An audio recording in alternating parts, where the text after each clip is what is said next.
ಹುಣಸೂರು ತಾಲೂಕಿನ ಸಮಾಜ ಕಲ್ಯಾಣ ಇಲಾಖೆ ಅಧ್ಯಕ್ಷತೆ ವತಿಯಿಂದ ಹಾಗೂ ಜ್ಞಾನಜ್ಯೋತಿ ಸಂಸ್ಥೆ ಇವರ ಸಂಯುಕ್ತಾಶ್ರಯದಲ್ಲಿ ಹೋಬಳಿ ಮಟ್ಟದ ಅಸ್ಪೃಶ್ಯತೆ ನಿವಾರಣೆ ಕಾರ್ಯಕ್ರಮವನ್ನು ಬನ್ನಿಕುಪ್ಪೆ ಗ್ರಾಮ ಪಂಚಾಯಿತಿ ವ್ಯಾಪ್ತಿಯ ಮಾರಮ್ಮತಾಯಿ ದೇವಸ್ಥಾನದ ಆವರಣದಲ್ಲಿ ಈ ಕಾರ್ಯಕ್ರಮವನ್ನು ನಡೆಸಲಾಯಿತು.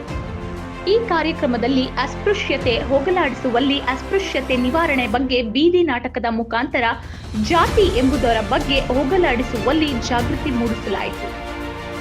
ಪಂಚಾಯಿತಿ ಅಭಿವೃದ್ಧಿ ಅಧಿಕಾರಿಗಳಾದ ಶ್ರೀ ರಾಘವೇಂದ್ರ ಪ್ರಸನ್ನರವರು ಈ ಕಾರ್ಯಕ್ರಮವನ್ನು ಯಶಸ್ವಿಯಾಗಿ ನಡೆಸಿದರು. ಈ ಕಾರ್ಯಕ್ರಮಕ್ಕೆ ಕಸಬಾ ಹೋಬಳಿಯ ಪಂಚಾಯಿತಿಯ ಅಭಿವೃದ್ಧಿ ಅಧಿಕಾರಿಗಳು, ಕಂದಾಯ ಇಲಾಖೆಯ ರಾಜಸ್ವ ನಿರೀಕ್ಷಕರು, ಗ್ರಾಮ ಲೆಕ್ಕಿಗ ಅಧಿಕಾರಿಗಳು, ಆಶಾ ಕಾರ್ಯಕರ್ತೆಯರು, ಪೊಲೀಸ್ ಇಲಾಖೆ, ವೈದ್ಯ ಇಲಾಖೆ, ಶಿಕ್ಷಣ ಇಲಾಖೆ, ದಲಿತ ಸಂಘರ್ಷ ಸಮಿತಿ ಕಾರ್ಯಕರ್ತರು, ಕಾಂಗ್ರೆಸ್ ಮುಖಂಡರು ಹೀಗೆ ಎಲ್ಲಾ ಇಲಾಖೆಗಳು ಹಾಗೂ ಸಾರ್ವಜನಿಕರು ಭಾಗಿಯಾಗಿದ್ದು ಈ ಕಾರ್ಯಕ್ರಮವನ್ನು ಯಶಸ್ವಿಯಾಗಿ ನಡೆಸಿದರು. ಸುಟ್ಟರೆ ಬೂದಿಯಾಗಂತವಲ್ಲ ಸಂವಿಧಾನ, ಸುಡುವ ನಿಮ್ಮ ಕ್ರೂರ ಮನಸ್ಸು ಬೆಳಗಿಸುವುದೇ ಸಂವಿಧಾನ. ಸುಟ್ಟರೆ ಬೂದಿಯಾಗಂತವಲ್ಲ ಸಂವಿಧಾನ, ಸುಡುವ ನಿಮ್ಮ ಕ್ರೂರ ಮನಸ್ಸು ಬೆಳಗಿಸುವುದೇ ಸಂವಿಧಾನ. ಭಾರತೀಯ ಸಂಸ್ಕೃತಿ ಎಣ್ಣಿಗೊಂದು ಪೂಜನೆಯ ಸ್ಥಾನ, ಭಾರತೀಯ ಸಂಸ್ಕೃತಿ ಎಣ್ಣಿಗೊಂದು ಪೂಜನೆಯ ಸ್ಥಾನ. ಮನುವಾದಿಯ ಸಂಸ್ಕೃತಿ ಕತ್ತಲಲ್ಲೇ ಬಂಧಿಸಿತ್ತು ಅವಳನ್ನ, ಮನುವಾದಿಯ ಸಂಸ್ಕೃತಿ ಕತ್ತಲಲ್ಲೇ ಬಂಧಿಸಿತ್ತು ಅವಳನ್ನ.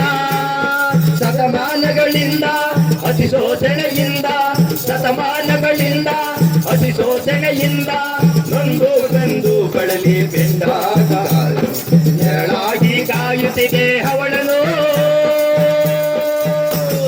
ಭಾರತದ ಸಂವಿಧಾನ, ಅದು ಭಾರತದ ಸಂವಿಧಾನ. ಸುಟ್ಟರೆ ಬೂದಿಯಾಗಂತವಲ್ಲ ಸಂವಿಧಾನ, ಸುಡುವ ನಿಮ್ಮ ಕ್ರೂರ ಮನಸ್ಸ ಬೆಳಗಿಸುವುದೇ ಸಂವಿಧಾನ. ವೇದಾಂತ ಪಠಣಗಳು ಬಡವನ ಮನೆ ಬಾಗಿಲನ್ನು ತಟ್ಟಲೇ ಇಲ್ಲ, ವೇದ ಮಂತ್ರ ಪಠಣಗಳು ಬಡವನ ಮನೆ ಬಾಗಿಲನ್ನು ತಟ್ಟಲೇ ಇಲ್ಲ. ಸರ್ವರೋ ಸಮಪಾಲರು, ಈ ಭೂಮಿ ಮೇಲೆ ಎಲ್ಲರೂ ಸ್ವಾತಂತ್ರ್ಯರು. ಸರ್ವರೋ ಸಮಪಾಲರು, ಈ ಭೂಮಿ ಮೇಲೆ ಎಲ್ಲರೂ ಸ್ವಾತಂತ್ರ್ಯರು.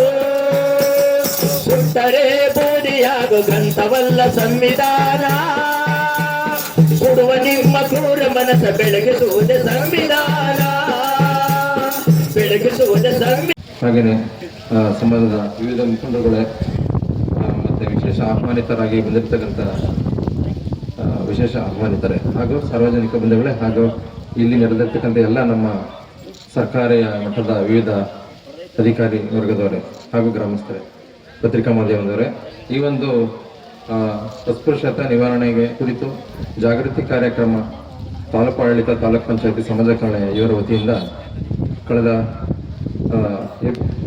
ಫೆಬ್ರವರಿ 28ನೇ ತಾರೀಕು ತಾಲೂಕು ಮಟ್ಟದ ಕಾರ್ಯಾಗಾರ ಹುಣಸೂರು ಟೌನ್ನಲ್ಲಿ ಓಪನ್ ಆಗಿ ನಿನ್ನೆ ದಿನ ಹನಗೋಡು ಹೋಬಳಿಯಲ್ಲಿ ಕಾರ್ಯಕ್ರಮವನ್ನು ನಡೆಸಿ ಹೋಬಳಿ ಮಟ್ಟದ ದಿನ, ಈಗ ಎರಡನೇದಾಗಿ ಕಸಬಾ ಹೋಬಳಿ ದಿನ ಇಲ್ಲಿ ನಡೆಸ್ತಾ ಇದ್ದೀವಿ.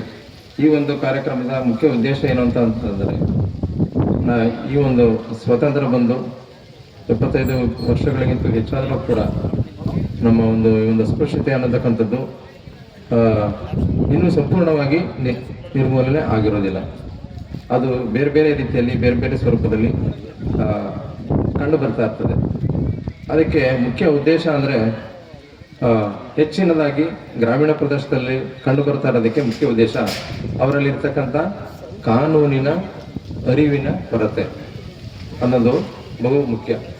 ಆ ಒಂದು ನಿಟ್ಟಿನಲ್ಲಿ ಈ ಒಂದು ಕಾರ್ಯಕ್ರಮವನ್ನು ಆಯೋಜಿಸ್ತಕ್ಕಂಥ ಉದ್ದೇಶನೇ ಏನಿದೆ, ಅಸ್ಪೃಶ್ಯತೆಗೆ ಸಂಬಂಧಪಟ್ಟಂತೆ ನಮ್ಮ ಕರ್ನಾಟಕ ಸರ್ಕಾರದ ದೌರ್ಜನ್ಯ ಪ್ರತಿಬಂಧಕ ಅಧಿನಿಯಮಗಳ ಬಗ್ಗೆ ಯಾವ ಒಂದು ಇದಕ್ಕೆ ಒಂದು ಆಚರಣೆಗೆ ಯಾವ ಶಿಕ್ಷೆ ಇದೆ, ಅದರಿಂದ ಏನೇನು ಅನಾನುಕೂಲಗಳಿದೆ, ಅದನ್ನ ಏನಕ್ಕೆ ಮಾಡಬಾರ್ದು ಅನ್ನೋದು ಅರಿವು ಒಂದು ಕಡೆ, ಮತ್ತು ಅದನ್ನು ಎಚ್ಚರಿಸ್ತಕ್ಕಂಥ ಒಂದು ಕಾನೂನುಗಳು, ನಿಯಮಗಳನ್ನ ಹೇಳುವಂಥದ್ದೇ ಈ ಒಂದು ಕಾರ್ಯಕ್ರಮದ ಮುಖ್ಯ ಉದ್ದೇಶ ಆಗಿರುತ್ತದೆ. ಮತ್ತೆ ಕೆಲವರು ಹೇಳ್ತಾರೆ ಅಂಬೇಡ್ಕರ್ ಅವರು ಏನು ಒಬ್ರಿಗೇನ ಒಂದೇ ಜಾತಿಗೆ ಸೀಮಿತನ ಹಾಗೆ ಹೀಗೆ ಅಂತ. ಖಂಡಿತ ಈ ಒಂದು 24% ಮೀಸಲಾತಿ ಪರಿಶಿಷ್ಟ ಜಾತಿ ವರ್ಗದೊಳಗೆ ಕೊಟ್ಟರು ಕೂಡ ಇನ್ನು 75ರಲ್ಲಿ 26ರಷ್ಟು ಮೀಸಲಾತಿಯನ್ನ ನಮ್ಮ ಸಂವಿಧಾನದಲ್ಲಿ ಇತರ ಹಿಂದುಳಿದ ವರ್ಗಗಳಿಗೂ ಸಹ ನಮ್ಮ ಈ ಮೀಸಲಾತಿಯನ್ನ ಜಾರಿ ಮಾಡಲಾಗುತ್ತದೆ. ಆ ಒಂದು ವಿಚಾರಗಳನ್ನ ತಿಳ್ಕೊಳ್ಳೋದು ಕೂಡ ಈ ಒಂದು ಕಾರ್ಯಾಗಾರದ ಮುಖ್ಯ ಉದ್ದೇಶವಾಗಿರುತ್ತದೆ.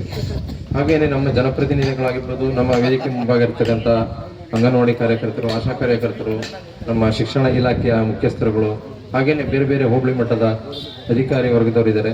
ಅವ್ರಿಗೆಲ್ಲರೂ ಕೂಡ ಈ ಒಂದು ಕಾನೂನು ಬಗ್ಗೆ ತಿಳುವಳಿಕೆ ಇದ್ರೆ ಮುಂದೆ ಅವರು ಹೆಚ್ಚಿನದಾಗಿ ನಮ್ಮ ತಾಲೂಕು ಮಟ್ಟದ ಅಧಿಕಾರಿಗಳಿಗಿಂತ ತಳಮಟ್ಟದಲ್ಲಿ ಕೆಲಸ ನಿರ್ವಹಿಸ್ತಕ್ಕಂಥವ್ರು ನಮ್ಮ ಪಂಚಾಯತಿ ಅಭಿವೃದ್ಧಿ ಅಧಿಕಾರಿಗಳು ಹಾಗೂ ಹೋಬಳಿ ಮಟ್ಟದ ಹಾಗೂ ಗ್ರಾಮ ಮಟ್ಟದ ಸಿಬ್ಬಂದಿಗಳು. ಅವರಿಗೆ ಈ ಕಾಯ್ದೆ ಬಗ್ಗೆ ತಿಳುವಳಿಕೆ ಆದರೆ ಅವರು ಮುಂದಿನ ದಿನಗಳಲ್ಲಿ ಅದರ ಬಗ್ಗೆ ಹೆಚ್ಚಿನದಾಗಿ ಅವರು 1 to 1 ಮಾತಾಡಿಕೊಂಡು ಆ ಒಂದು ಇದನ್ನ ಎಲ್ಲೆಲ್ಲಿ ಸಣ್ಣ ಪುಟ್ಟದಾಗಿ ನಡೀತಾ ಇದೆ ಅದನ್ನು ಕೂಡ ನಿರ್ಮೂಲನೆ ಮಾಡಲೇಬೇಕು ಅದು ಅನ್ನತಕ್ಕಂಥದ್ದು ಈ ಒಂದು ಕಾರ್ಯಕ್ರಮದ ಉದ್ದೇಶ ಆಗಿರುತ್ತದೆ.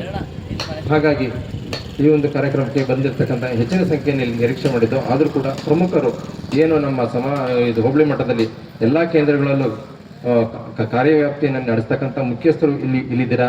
ಅವೆಲ್ಲರೂ ಇನ್ನು 1 ಗಂಟೆಗಳ ಕಾಲ ಕಾರ್ಯಕ್ರಮವನ್ನು ಕುಳಿತು ವೀಕ್ಷಣೆ ಮಾಡಿ ಒಂದು ನೋಟ್ನ ಮಾಡ್ಕೊಳ್ಳೋದ್ರ ಮುಖಾಂತರ ನೀವು ಈ ಒಂದು ಕಾರ್ಯಕ್ರಮ ಯಶಸ್ಸಿಗೆ ಕಾರಣರಾಗಬೇಕು. ಮತ್ತೆ ಈ ಒಂದು ಕಾರ್ಯಕ್ರಮ ಬಂದಿದ್ದಕ್ಕೂ ಕೂಡ ಒಂದು ಒಳ್ಳೆ ಸಫಲ ಆಯಿತು ಅನ್ನೋ ರೀತಿಯಲ್ಲಿ ತಾವೆಲ್ಲರೂ ಭಾಗವಹಿಸಬೇಕು ಅಂತ ಹೇಳ್ತಾ ಈ ಒಂದು ಪ್ರಾಸ್ತಾವಿಕ ನುಡಿನ ನಿಲ್ಲಿಸ್ತಾ